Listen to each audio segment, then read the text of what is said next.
Hello and welcome to Filler Form. I hope everyone is doing good. सब बढ़िया होंगे. सो मेरी रिक्वेस्ट सबों को है, इस वीडियो को शेयर करो और लाइक करो. Good afternoon everyone. So my name is Mudassir Amin. मैं यहाँ पे एमसीक्यू सीरीज़ करवाता हूँ डेली. तो हमारा टारगेट क्या है? Top 20 MCQs daily on paper 1 teaching and research aptitude at 2 PM. हमारा मिशन जो है वो है यूजीसी नेट JRF. अभी हमारा चल रहा है यूनिट फर्स्ट पे टीचिंग एप्टीट्यूड पे एमसीक्यूज. तो अभी उसी पे कंटिन्यू करेंगे. ठीक है. हाँ. Good afternoon everyone. तो मेरी रिक्वेस्ट है कि शेयर करो और जो नए हैं चैनल पे वो सब्सक्राइब करो और वीडियो को लाइक करो. ठीक है. क्या मिलता है आपको फिलर फॉर्म से? आपको मिलता है जब आप व्हाट्सएप ग्रुप ज्वाइन करते हो वहाँ पे आपको डेली अपडेट्स मिलते हैं. फिलर फॉर्म यूट्यूब चैनल पे आपको मिलते हैं. गवर्नमेंट जॉब अपडेट्स मिलते हैं. PhD एडमिशन रिलेटेड मिलते हैं आपको नोटिफिकेशन. और भी बहुत सारे सब्जेक्ट्स हैं उनके लिए उनके बारे में आपको ज्ञान मिलता है. ठीक है. और फ्री क्लासेस मिलते हैं, फ्री नोट्स मिलते हैं, लाइव क्लास मिलते हैं, MCQs और PYQs मिलते हैं, फ्री बुक्स मिलते हैं.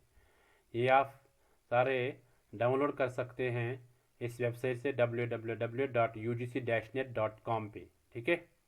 कुछ स्टूडेंट्स का क्वेरी होती है कि सर कहाँ से मिलेगा, तो इस वेबसाइट को देखो, आप यहाँ से मिलेगा. ठीक है.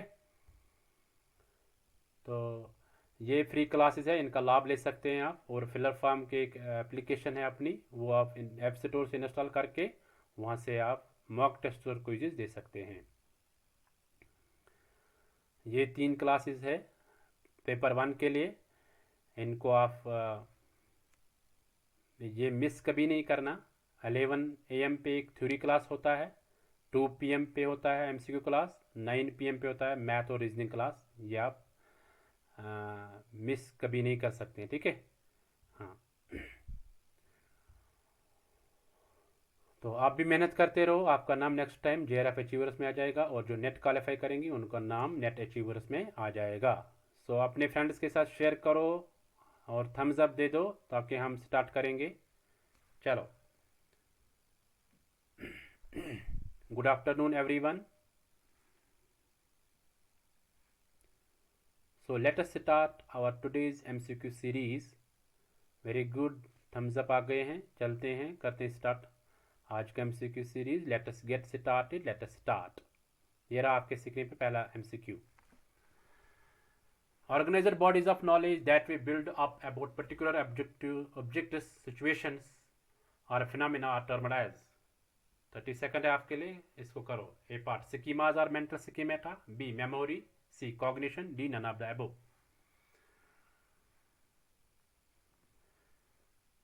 बहुत अच्छा. सबों का आंसर आना चाहिए. हिंदी वाले भी पढ़ो, कोई दिक्कत नहीं, कोई परेशानी नहीं. और अपने फ्रेंड्स के साथ ज़्यादा से ज़्यादा शेयर करो. ओनली 30 सेकंड में आंसर देना है.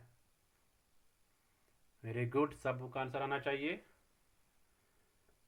वीडियो को लाइक करो. चलो देखते हैं इसका आंसर क्या होगा.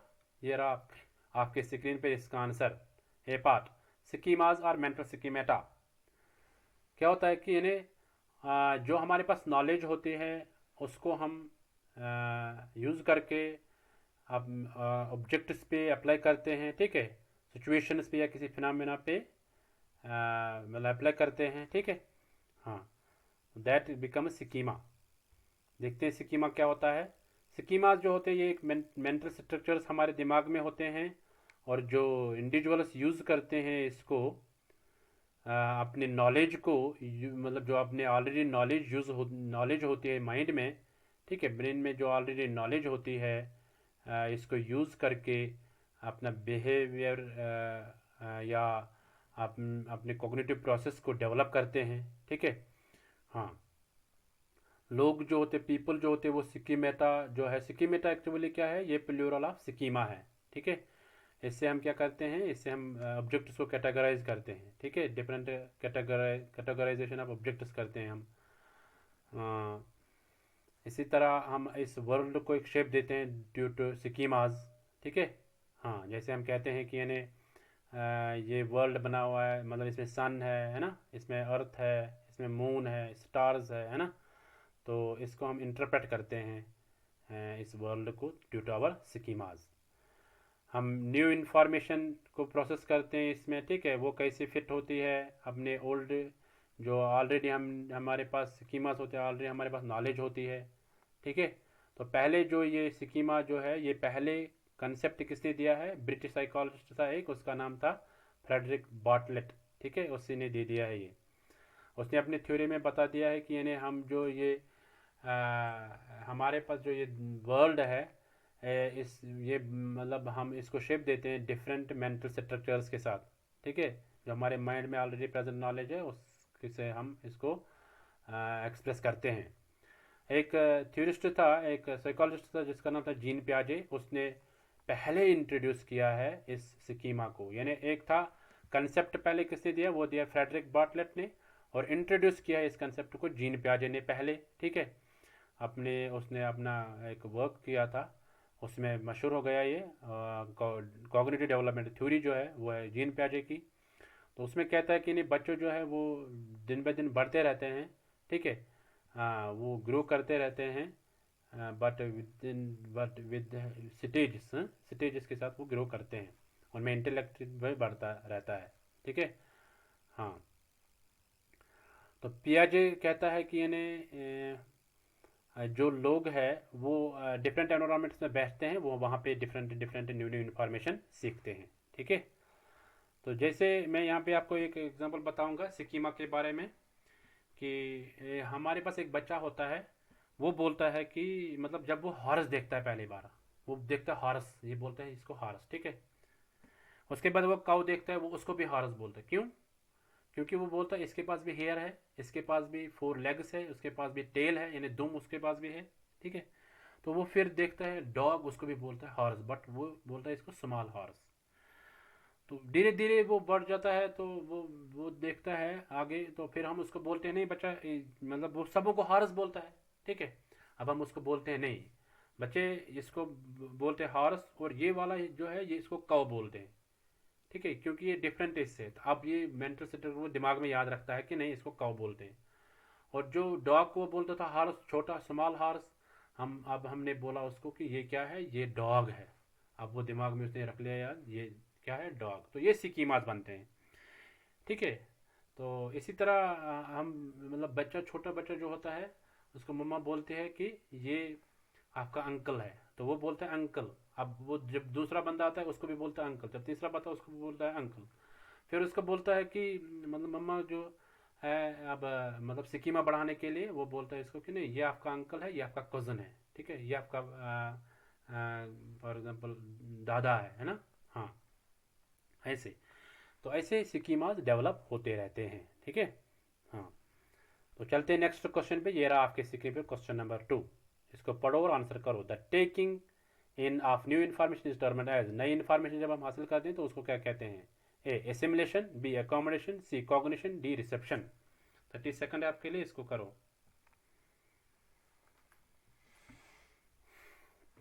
सब आंसर करो, यानी अपना जो फोकस है वो पूरा आप दे दो क्वेश्चन पे, ठीक है। हाँ, अगर आपने ये पढ़ा होगा तब आपको आ जाएगा, जब नहीं पढ़ा होगा तब कहाँ आ जाएगा। आज थोड़ा डिफिकल्ट क्वेश्चन है बट ट्रिकी भी है, ठीक है। चलो देखते हैं इसका आंसर क्या होगा। ये रहा आपके स्क्रीन में, एग्जाम स्टूडेंट्स का आंसर आ गया, ये रहा आपके स्क्रीन पे इसका आंसर। A part assimilation. देखो एसिमुलेशन हम देखते हैं क्या होता है। जीन पियाजे जो था उसने अपने थ्योरी में 3 टर्म्स का इस्तेमाल किया, एक एसिमुलेशन, अकोमोडेशन और इक्विलिब्रियम। इस पे क्वेश्चन आता है, ठीक है। हाँ, क्या बोला है उसने कि जो एसिम यानी ये तीनों जो है ये इंटीग्रेट न्यू एक्सपीरियंस करते हैं, यानी हम इसके साथ मतलब पहले जो हमें नॉलेज होती है, हम उस नॉलेज के बाद जो हमें न्यू नॉलेज मिलते हैं, उसको हम इंटरमिंगल आपस में करते हैं, ठीक है। हाँ, तो जीन पियाजे जो कहता है कि यानी fitting new information into existing schema is known as assimilation, यानी जब हम नई इन्फॉर्मेशन अपने पुराने इन्फॉर्मेशन के साथ मिलाते हैं दैट इज एसिमुलेशन। यानी पुराने एक्सपीरियंस से ही हम काम चला लेते हैं, ठीक है। हाँ, it is a process of taking in information addition of new concept in our previously existing schemas. तो हमें मतलब न्यू इन्फॉर्मेशन हम ऐड करते हैं, न्यू कंसेप्ट हम ऐड करते हैं प्रीवियस जो हमारे पास ऑलरेडी इन्फॉर्मेशन होती है। तो एकोमोडेशन क्या होती है? एकोमोडेशन होती है it involves altering existing ideas और schemas as result of new experience. हमारे पास न्यू एक्सपीरियंस जब आती है, हम उसको क्या करते हैं, थोड़ी मॉडिफाई करते हैं, थोड़ी चेंज करते हैं, है ना, स्ट्रक्चर चेंज करते हैं उसमें, ठीक है। हाँ, तो जो न्यू एक्सपीरियंस आ जाती है दैट इज अकोमोडेशन। मैं आपको यहाँ पे एक एग्जांपल बताऊँ, बच्चे के एग्जांपल बताऊँ। जब बच्चा जन्म लेता है तो फिर वो क्या करता है, वो अपनी माँ के ब्रेस्ट से दूध पीता है, नेपल से दूध पीता है कि नहीं। तो वो उसको चूस लेता है। उसके बाद उसको कोई भी चीज़ हम दे देंगे वो चूस लेता है उसको भी। फॉर एग्जांपल वो अपना थंब नेट, ये जो है ना थंब, अंगूठा, उसको क्या करता है, वो उसको भी चूस लेता है। और उसको टम्बरा दे देंगे तो उसको भी वो चूस लेता है, ठीक है। हाँ, तो दैट मीन्स कि वो जो एक्सपीरियंस होती है उसको वो उसी को हासिल, वो उसी को आगे बढ़ा देता है जो ऑलरेडी उसको एक्सपीरियंस होती है, ठीक है। तो that means that becomes assimilation. जो वो पहले अपने माँ के ब्रेस्ट से दूध पीता है, अपने निपल से वो चूस लेता था, अब उसने जो टम्बरर ले लिया उससे भी वो चूस लेता है, अब उसने बाल ले लिया उसको भी चूस लेता है। है ना। तो डिफरेंट ऑब्जेक्ट्स ले लिया, वो उनको ऐसे यूज़ करता है जब जैसे पहले यूज़ करता है, दैट इज एसिमिलेशन। अब आगे धीरे धीरे धीरे धीरे धीरे धीरे वो बढ़ जाता है, बड़ा होता है। उसके बाद वो क्या करता है, वो बच्चा उसमें न्यू एक्सपीरियंसेस आती हैं, तो वो जो बाल होती है या कोई और ऑब्जेक्ट होता है, टम्बलर होता है, अब वो देखता है कि यहाँ से मुझे मतलब वो नहीं मिलता है जो पहले होता है, ठीक है, जो पहले उसके पास स्कीमा होता है। अब उसको वो थोड़ा मतलब चेंज करता है, वो स्ट्रक्चर चेंज, वो क्या बोलता है कि नहीं अब इसको वो चूसता नहीं है, दैट बिकम्स अकोमोडेशन। अब इक्विलिब्रियम क्या होता है, जब बैलेंस हो जाएंगे दोनों, एसिमिलेशन और अकोमोडेशन के बीच में जो बैलेंस हो जाएगी, ठीक है, दैट बिकम्स इक्विलिब्रेशन या इक्विलिब्रियम, ठीक है। तो आई hope you understood all this. चलते हैं नेक्स्ट क्वेश्चन पे। ये रहा आपके स्क्रीन पर क्वेश्चन नंबर 3। इसको पढ़ो और आंसर करो। आपके पास 30 सेकंड है। The term which is used to refer to the variety of ways in which teachers and others help or support learners to move beyond their current level of understanding by giving them cues, suggestions, or even direct guidance at appropriate moments in their investigations or activities is known as scaffolding, cognition, reinforcement, none of the above. पढ़ो और answer करो सब। हिंदी वाले भी answer करो, सबों का answer आना चाहिए। Very good. चलो देखते हैं इसका आंसर क्या होगा। आपके 30 सेकंड खत्म हो गए हैं। ये रहा आपके स्क्रीन पे इसका आंसर, ए पार्ट, स्कैफोल्डिंग। जो क्या कह रहा है, वो टर्म जो हम इस्तेमाल करते हैं to the variety of ways in which teachers and others help or support learners to move beyond their current level। यानी एक लर्नर को हेल्प की जाती है कि जिस लेवल पे वो होता है उस लेवल से उसको उठा के दूसरे लेवल पे ले जाना, with the help of cues. उसको हम हिंट देते हैं या सजेशन देते हैं, ठीक है, या हम डायरेक्ट गाइडेंस उसको करते हैं, ठीक है। तो स्कैफोल्डिंग जो है ये टर्म दी है वैगोस्की ने। किसने? वैगोस्की ने।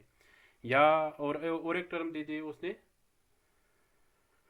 ZPD, zone of proximal development, zone of proximal development, वो भी देती है। इस ये दोनों जो है ये हेल्प करते हैं एक लर्नर को ज़्यादा से ज़्यादा इन्फॉर्मेशन हासिल करने में और क्विकली इन्फॉर्मेशन हासिल करने में, ठीक है।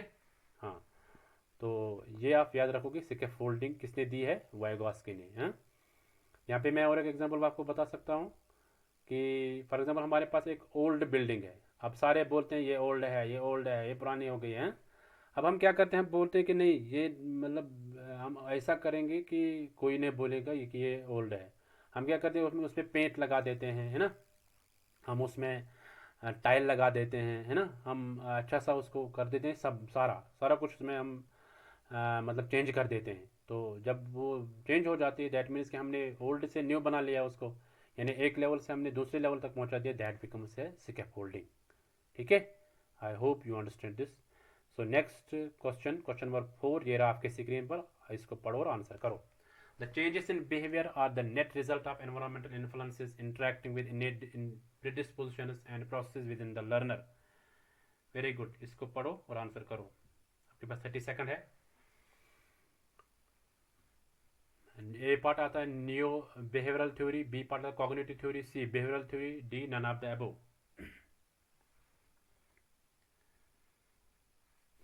सबों का आंसर आना चाहिए। Very good. चलो देखते हैं इसका आंसर क्या होगा। ये रहा आपके स्क्रीन पे इसका answer. A part neo behavioural theory कह रहा है कि ये सारी जो चेंज होती है, चेंज बिहेवियर में चेंज हो जाती है, वो होती है एनवायरनमेंट की वजह से। यानी अगर गुड एनवायरनमेंट मिलेगा तो हमें क्या होगी, यानी अच्छा मतलब हमें अच्छा ये बिहेवियर मिलेगा। अगर बैड एनवायरनमेंट होगा तो बैड ही मिलेगा। ठीक है। तो कुछ इसमें होता है कि यानी हमें इन्नेट कुछ इंस्टिंक्ट्स होते हैं, तो उनको भी रिलेट करते हैं फिर एनवायरनमेंट के साथ। ठीक है। दैट मीन्स कि जो सारा जो ये बिहेवियर चेंज हो जाता है वो होता है थ्रू एनवायरनमेंट। ठीक है। तो ये नियो बिहेवियरल थ्योरी कहती है। ठीक है, चलते हैं नेक्स्ट क्वेश्चन पे। ये रहा आपके स्क्रीन पे question number 5। Very good, answer करो। सबों का आंसर आना चाहिए। द स्टूडेंट्स आर इंडिविजुअल्स में develop beliefs positive or negative about their own ability to cope effectively in a variety of situations. This can be termed as self-efficacy, self-regulation, ego, confidence.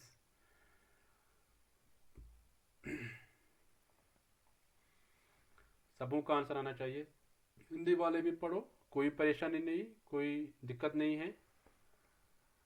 हाँ, focus करो question की तरफ और answer करो।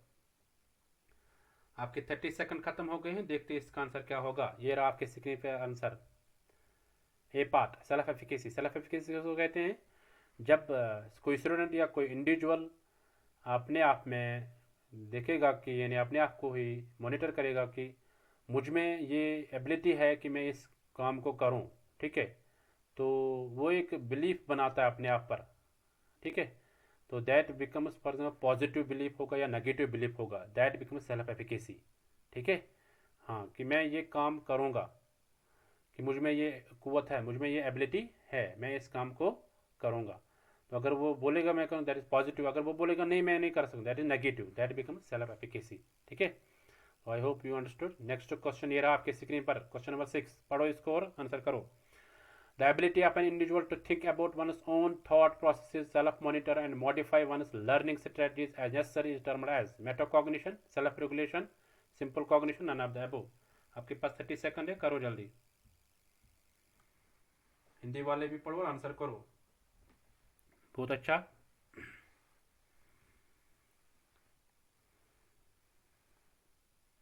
Very good, सबों का answer आना चाहिए।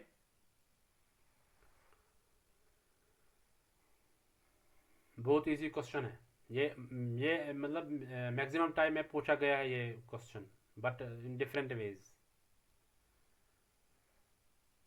इंपॉर्टेंट क्वेश्चन है। देखते हैं इसका आंसर क्या होगा। ये रहा आपके स्क्रीन पे इसका आंसर। ए पार्ट मेटाकॉग्निशन, यानी मेटाकॉग्निशन देखेंगे। मेटाकॉग्निशन कहते हैं Meta means beyond, cognition means thinking, यानी बियॉन्ड थिंकिंग। या हम कहेंगे थिंकिंग ऑफ वनस ओन थिंकिंग, यानी अपनी सोच पे सोचना। ठीक है। हाँ, यहाँ पे क्या लिखा हुआ है, the ability of an individual to think about one's own thought process, यानी अपनी थॉट प्रोसेस पे अपने थिंक करना, सेल्फ मॉनिटर उनको करना या मॉडिफाई कर लेना। ठीक है। तो उसको कहेंगे मेटाकॉग्निशन। मेटाकॉग्निशन आप याद रखो कि थिंकिंग ऑफ वनस ओन थिंकिंग। ठीक है। हाँ, तो चलते हैं नेक्स्ट क्वेश्चन पे। ये रहा आपके स्क्रीन पे क्वेश्चन नंबर 7। इसका पढ़ो और आंसर करो। Teachers blame students learning problems on. आपके पास 30 सेकंड है, आंसर करो। Teachers blame students learning problems on. Teacher blame करता है कि यानी स्टूडेंट्स की लर्निंग प्रॉब्लम्स वो किस पे होता है ज़्यादा, लैक ऑफ मोटिवेशन पे होता है, lack of intelligence, casual parental attitude पे होता है, नन ऑफ द अबव। शाबाश, सबको का आंसर आना चाहिए। हिंदी वाले भी पढ़ो और आंसर करो।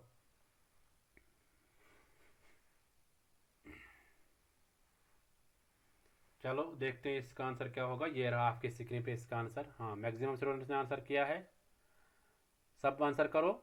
चलो, ये रहा आपके स्क्रीन पे answer. A part lack of motivation, यानी स्टूडेंट में लैक मोटिवेशन नहीं होती है। वो कहता है कि नहीं मैं नहीं पढ़ूंगा, इस टीचर के साथ पास में नहीं पढ़ूंगा। ठीक है। तो या ये मेरा ये कंटेंट जो पढ़ाता है टीचर वो मुझे अच्छा नहीं लगता है, ठीक है, उसका तरीका मुझे अच्छा नहीं लगता है, मोटिवेशन नहीं होती स्कूल आने की या कॉलेज जाने की, कोई मोटिवेशन नहीं होती है, ठीक है। और that becomes a learning problem among students, ठीक है, टीचर्स ज़्यादा ये ब्लेम करते हैं, यानी लैक ऑफ मोटिवेशन होती है स्टूडेंट्स में, ठीक है। चलो, वेरी गुड, जो आंसर क्विक करते हैं, थैंक यू। तो क्वेश्चन नंबर 8, नेक्स्ट क्वेश्चन ये रहा आपके स्क्रीन पर। The memory that refers to our memory of meaningful facts, rules, definitions, concepts and principles is termed as, यानी कंसेप्ट जब हमारे माइंड में होते हैं, ठीक है, उसको कौन सी मेमोरी कहते हैं? Semantic memory, episodic memory, procedural memory, none of the above. सारे आंसर करो, 30 सेकंड है आपके लिए।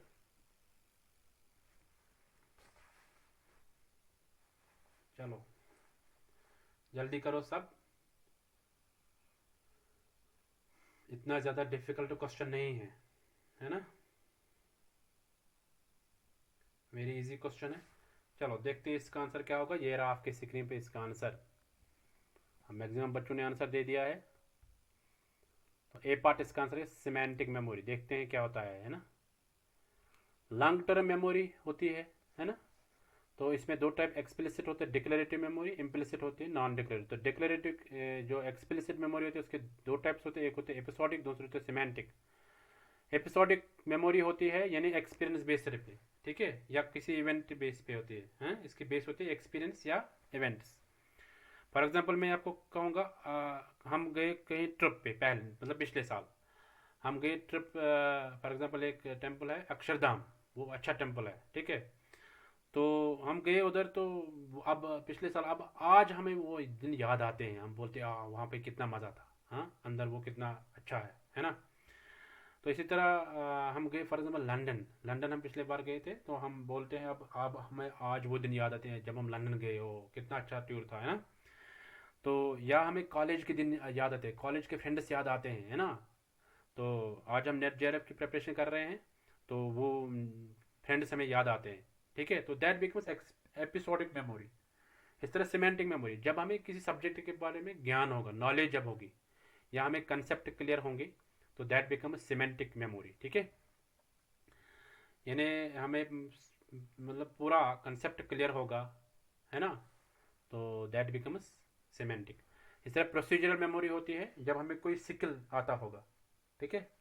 हाँ, हमें स्किल, फॉर एग्जाम्पल हम कोई ड्राइंग करते होंगे अच्छे, हैं, कोई अच्छा ड्राइंग करता होगा, कोई किसी को आर्ट बनाना आता है अच्छा, है ना, या एक्शंस, फॉर एग्जांपल कोई सॉन्ग जब लगता है तो बंदे को पता होता है कि अब इसमें कौन कौन से डांस के स्टेप्स करने हैं, ठीक है। तो दैट बिकम्स प्रोसीजरल मेमोरी, ठीक है। इस तरह इमोशनल कंडीशनिंग होती है, इमोशनल मेमोरी होती है कि यानी लव एंड बिलोंगिंगनेस पे होती है, कि किसने मुझे कितना प्यार दे दिया है, ठीक है। तो वो इमोशनल कंडीशनिंग पे आता है। आई होप यू अंडरस्टूड दिस। चलते हैं नेक्स्ट क्वेश्चन पे, ये रहा आपके स्क्रीन पर क्वेश्चन नंबर 9। इसको पढ़ो और आंसर करो, 30 सेकंड है आपके लिए। An individual's awareness of his or her own memory processes and the ways in which storage and retrieval of information can be enhanced is termed as semantic memory, episodic memory, procedural memory, meta memory। बहुत easy है, देखो वो तीन मैंने अभी आपको समझाए हैं, सिमेंटिक, एपिसोडिक, प्रोसीजरल। पहले देखो उन तीन में से है या नहीं, फिर मेटा मेमोरी। अगर किसी ने पढ़ा होगा तो वो बोल देगा, अगर नहीं हो तो।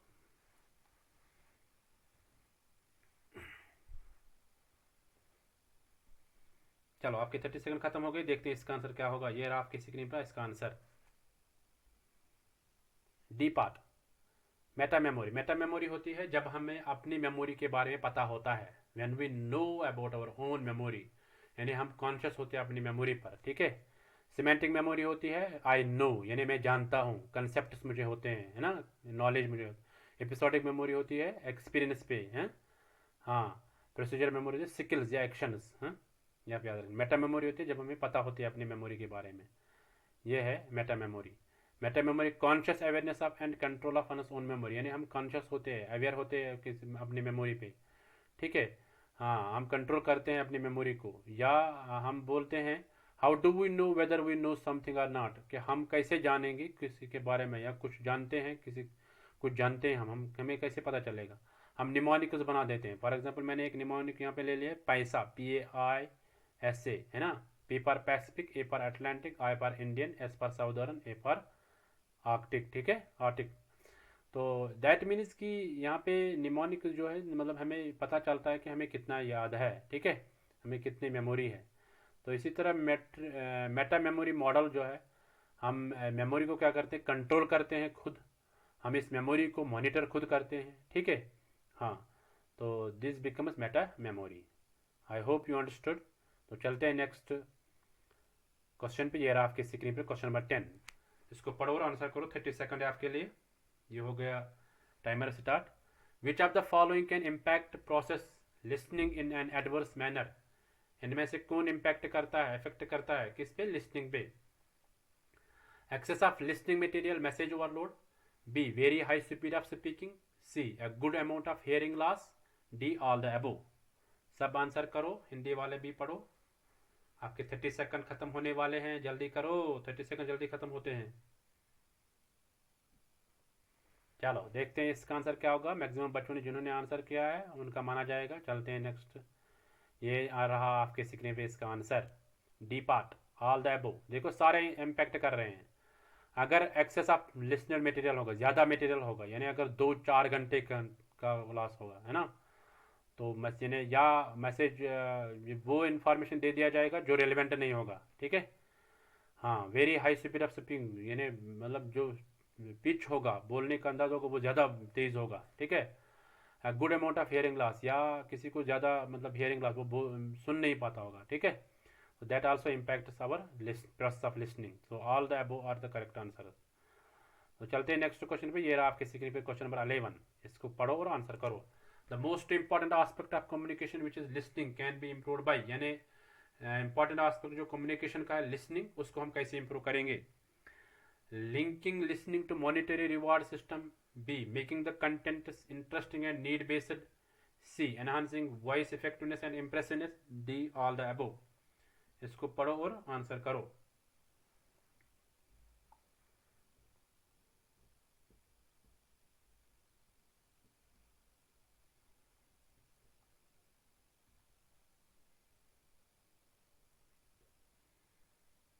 हिंदी वाले भी पढ़ो और आंसर करो, जल्दी करो, सब आंसर करो सब।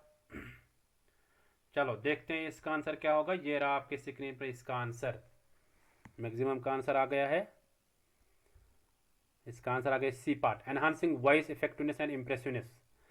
देखो हमें मतलब जो फॉर एग्जांपल मैं आपको यहाँ पे एक एग्जांपल बताऊंगा। अगर हमें सॉन्ग सुनना होगा, अगर उसमें वॉइस अच्छी होगी तब हम उसको सुनते हैं, अगर उसमें वॉइस अच्छी नहीं होगी तब हम सुनते नहीं हैं, ठीक है। कंटेंट तो कुछ भी होगा, हम सुनते हैं तब जब उसमें मेलोडियस साउंड होगा, यानी हमारी वॉइस जो है वो इफेक्टिवनेस होगी और इम्प्रेसिव होनी चाहिए, ठीक है। हाँ, तो ये जो है मतलब मॉनिटर रिवार्ड सिस्टम, उसमें मतलब पेड़ वो नहीं बना सकते हैं हम, पेड़, ठीक है। हाँ, कंटेंट इंटरेस्टिंग है, नीड बेस्ड, ये भी ज़रूरी नहीं है, ये इंपॉर्टेंट है, बट सबसे मोस्ट इंपॉर्टेंट जो है वो है वॉइस इफेक्टिवनेस एंड इम्प्रेसिवनेस, यानी वॉइस जो होगी वो अच्छी बनानी होगी, अच्छी क्वालिटी की होनी चाहिए, ठीक है। हाँ, तो ये सी इसका करेक्ट आंसर है। तो नेक्स्ट चलते हैं नेक्स्ट क्वेश्चन पे। वेरी गुड, जिन्होंने सी आंसर दे दिया है, वेरी गुड। तो चलते हैं नेक्स्ट क्वेश्चन पे। ये रहा आपके स्क्रीन पे question number 12। Listening to a lecture is basically, यानी जो हम लिसन करते हैं लेक्चर, वो क्या है। Informal listening, evaluative listening, empathic listening, dynamic listening. चलो आंसर करो सब, सबों को आंसर आना चाहिए। वेरी गुड, सबों को आंसर आना चाहिए। चलो देखते हैं इसका आंसर क्या होगा। मैक्सिमम स्टूडेंट्स का आंसर आ गया।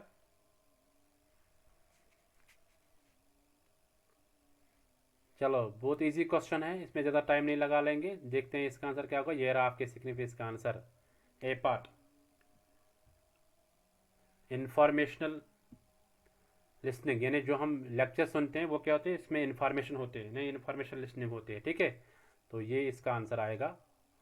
तो नेक्स्ट क्वेश्चन, क्वेश्चन नंबर 13, ये रहा आपकी स्क्रीन पर। इसको पढ़ो और आंसर करो। The evaluative listening is basically about, evaluative listening किस पे होती है, ठीक है। हाँ, आंसर करो, सबों का आंसर आना चाहिए। Very good. जो तुरंत आंसर करते हैं, वेरी गुड, बहुत अच्छा। हाँ, ए पार्ट आएगा टू एक्सेप्ट और reject an idea given to the listener. B to evaluate the speaker's credibility and personality. C both A and B. सब आंसर करो, सबों का आंसर आना चाहिए। इवेलुएटिव लिसनिंग क्या है बेसिकली, ठीक है। हाँ, चलो चलते हैं, देखते हैं इसका आंसर क्या होगा। ये रहा आपके स्क्रीन पर इसका answer, C part, both A and B. यानी इवेलुएटिव लिसनिंग जो है उसको हम बेसिकली वो क्या होती है कि यानी हम एक्सेप्ट या रिजेक्ट करते हैं कि कौन सा आइडिया जो है वो एक्सेप्ट हम करेंगे, कौन सा आइडिया जो वो रिजेक्ट करेंगे।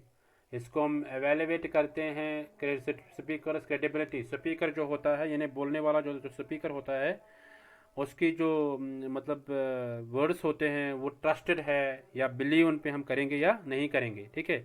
और उसकी पर्सनालिटी को हम देखते हैं, ठीक है। तो this is एवेलुएटिव listening.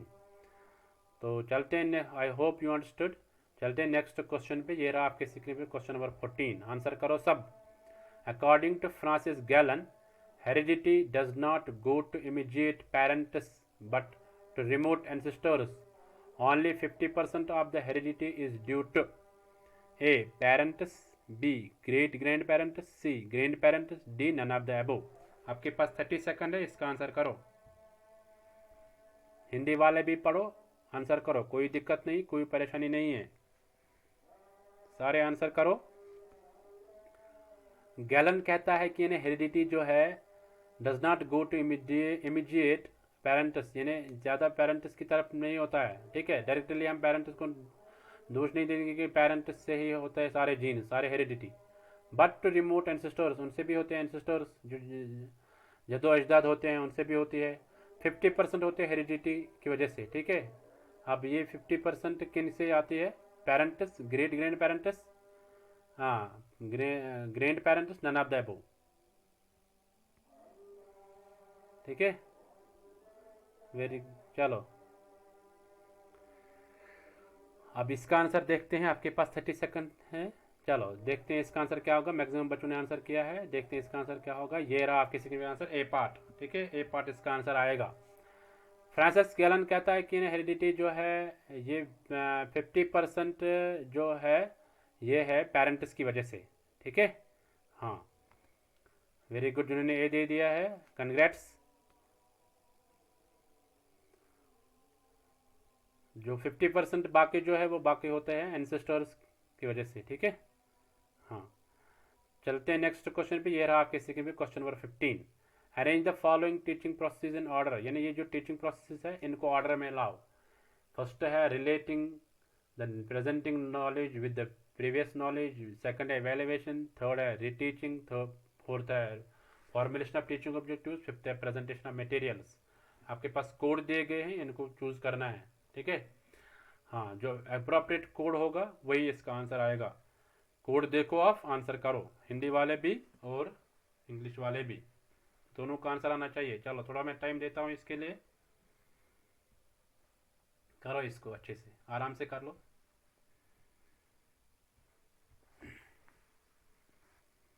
Very good, सबों का आंसर आना चाहिए। हाँ, जो आंसर कर रहे हैं, तुरंत आंसर कर रहे हैं, थैंक यू उनके लिए, उनको मैं थैंक यू कहता हूँ, क्योंकि 30 सेकंड में पता चलता है कौन आंसर कर सकता है, कौन नहीं आंसर कर सकता है।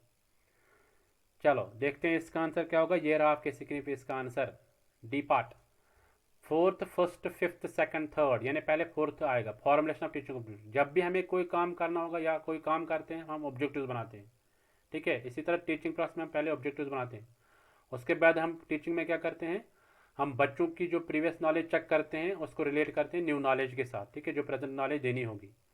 उसके बाद हम प्रेजेंट करते हैं मटेरियल, जो हमें पढ़ाना होगा हम उसको प्रेजेंट करते हैं।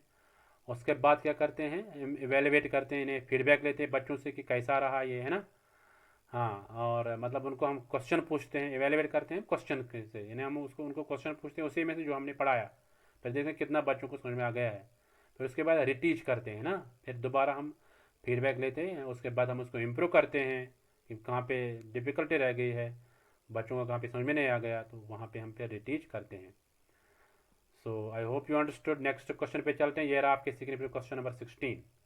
A student helps teacher to solve the problem during the course of lecture in class he is। एक स्टूडेंट हेल्प करता है टीचर को एक प्रॉब्लम सॉल्व करने में during the class, during the lecture. उसको क्या कहते हैं? A an empathic listener, an evaluative listener, an realistic listener, none of the above. Very good. इसका आंसर करो सब। 30 सेकंड है आपके लिए।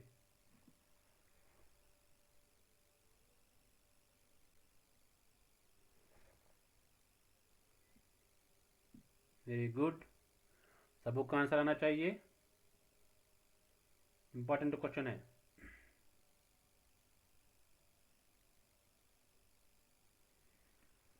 चलो देखते हैं इसका आंसर क्या होगा। मैक्सिमम स्टूडेंट्स ने आंसर किया है। देखते हैं इसका आंसर क्या होगा। ये रहा आपके स्क्रीन पे इसका आंसर। ए पार्ट एम्पेटिक लिसनर, यानी जो बच्चा, जो स्टूडेंट एक टीचर को हेल्प करेगा प्रॉब्लम सॉल्व करने में in the during the lecture, ठीक है, तो वो ज़्यादा एम्फेसाइज, वो ज़्यादा इंटरेस्टेड होता है, ठीक है, वो इंटरेस्टेड होता है, ठीक है। हाँ, उसमें ज़्यादा इंटरेस्ट होते हैं उस बच्चे में, ठीक है। हाँ, पढ़ने में ज़्यादा दिलचस्पी होती है, हैं, उसके कंसेप्ट क्लियर होते हैं, ठीक है, तभी वो हेल्प करता है प्रॉब्लम सॉल्व करने में एक टीचर को, ठीक है।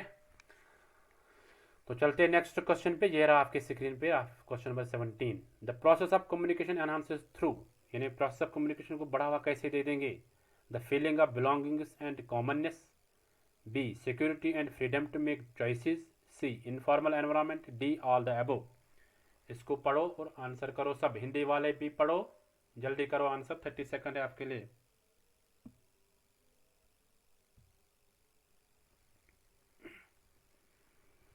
बहुत अच्छा। हाँ, आंसर करो सब। 30 सेकंड है आपके लिए। 30 सेकंड बहुत होते हैं। और ज़्यादा से ज़्यादा शेयर करो अपने फ्रेंड्स के साथ। जो नए हैं वो चैनल को सब्सक्राइब करो, ठीक है, और लाइक करो वीडियो को, जितना हो सके उतना लाइक करो। Very good. जिन्होंने शेयर किया है थैंक यू, लाइक जिन्होंने किया थैंक यू। चलो देखते हैं इसका आंसर क्या होगा। ये रहा आपके स्क्रीन पे इसका आंसर। डी पार्ट, इसका आंसर ऑल द अबव, यानी प्रोसेस ऑफ कम्युनिकेशन एनहांस हम कर सकते हैं इन सबों के से, यानी feeling of belongings and commonness, यानी हमें सबों को एक साथ चलना है, यानी हमें आपस में कॉपरेशन रखना है, बिलोंगिंग रखना है, ठीक है। हाँ, security and freedom to make choices, यानी हमें जब हम कोई कम्युनिकेशन करेंगे उसमें हमें फ्रीडम देना होगा, ठीक है। इनफॉर्मल एनवायरनमेंट पैदा करना है, ठीक है, वो एनवायरनमेंट कोई मतलब परेशानी नहीं होनी चाहिए। इनफॉर्मल एनवायरनमेंट में पैदा करना है, तब हमारी कम्युनिकेशन जो होगी वो सक्सेसफुल हो जाएगी, वो बढ़ जाएगी, अच्छी है, ठीक है। हाँ, चलते हैं नेक्स्ट क्वेश्चन पे। ये रहा आपके स्क्रीन पे क्वेश्चन नंबर 18।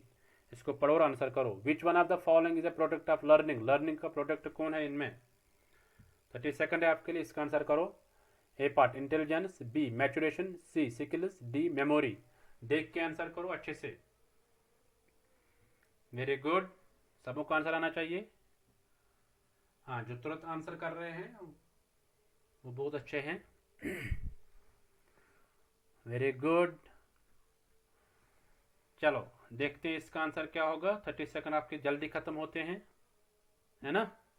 हाँ, कुछ बोलते हैं, जल्दी जल्दी करते हैं क्योंकि 30 सेकंड जल्दी खत्म होते हैं। देखते हैं इसका आंसर क्या होगा। ये रहा आपके स्क्रीन पे इसका आंसर। C part skills. देखो, जब हम कुछ लर्न करते हैं हमें कुछ ना कुछ हासिल होता है, यानी हमें स्किल हासिल होता है, ठीक है। फॉर एग्जाम्पल, कोई कंप्यूटर चलाता है, वो उसको एक्सेल चलाना ज़्यादा आता है, या वर्ड वर्ड MS वर्ड ज़्यादा चलाना आता है, तो दैट मीन्स कि उसके पास स्किल है। कोई टैली सीखता है तो टैली का स्किल है उसके पास। कोई टीचिंग मतलब टीचिंग का डिग्री करता है ना, BEd करता है ना, ETT करता है, MAd करता है, तो उसके पास टीचिंग के स्किल होती है ना। हाँ, उसके पास ज़्यादातर टीचिंग के स्किल आ जाते हैं कि बच्चे को कैसे समझाना है ना। तो स्ट्रेटजी उसको पता चलता है कि कैसे पढ़ाना है। तो दैट मीन्स कि यानी जब हम कुछ लर्न करते हैं उसका रिजल्ट क्या होता है, उसका एंड रिजल्ट होता है स्किल्स, ठीक है, स्किल्स हम सीखते हैं। तो चलते हैं नेक्स्ट क्वेश्चन पे। ये रहा आपके स्क्रीन पे question number 19। Which of the following explain is the mental growth most suitably, यानी मेंटल ग्रोथ को कौन इनमें एक्सप्लेन करता है, डिफाइन करता है, ठीक है। A growth pattern runs parallel to the physical growth. B, it is an erratic pattern. It is not an erratic pattern. Uniform rise to the middle teens and gradual levelling off during middle 20s। इसको पढ़ो off, answer करो सब, आपके पास 30 second है। Very good, सब answer करो। जो आंसर करते हैं थैंक यू, जल्दी जो आंसर करते हैं।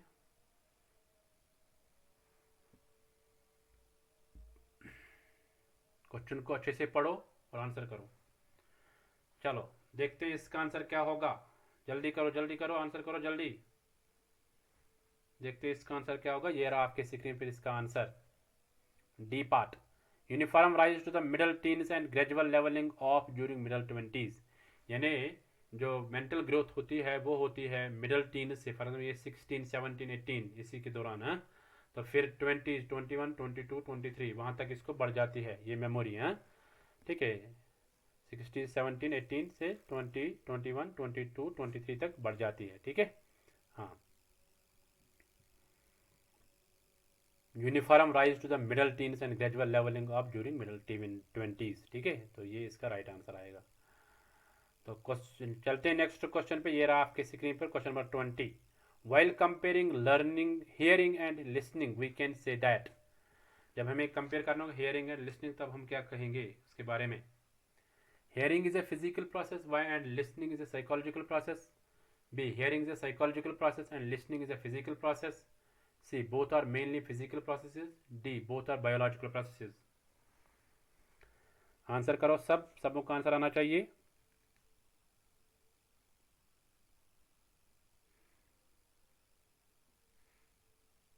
हिंदी वाले पढ़ो और आंसर करो। चलो देखते हैं इसका आंसर क्या होगा। मैक्सिमम टाइम हो गया इसका। हाँ, ये लास्ट क्वेश्चन है, लास्ट क्वेश्चन के ये आंसर। तो ये रहा आपके स्क्रीन पर answer, A part. Hearing is physical process and listening is psychological process, ठीक है।